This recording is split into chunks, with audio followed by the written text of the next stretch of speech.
Well, this is a quite common thing. I mean, there's a lot of patients that tell us that, well, I'm pretty sure that the first cycle is not going to work and the second one is going to be much better. And that's not true. I mean, if you invest time, if you gather all the medical information, if you adjust the protocol, probably the chances of the first and the second cycle are going to be very similar.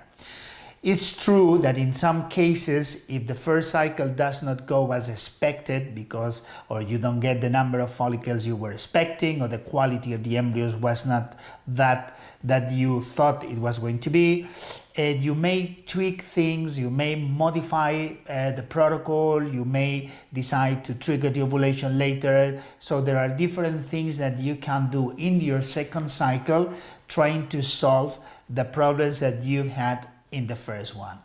As I usually say, IVF is a really good treatment, and the first thing we are aiming for is having a baby, but it's also sometimes a diagnostic test, in the sense that it's the only way in which we can see things like the quality of the oocytes, the fertilization rates, the embryo quality, and things like that. And if these different parts of the IVF are not as good as they should, we sometimes can do things in the second cycle. But on average, I would say that our first cycle offers the same pregnancy rates than the second one in most of the patients.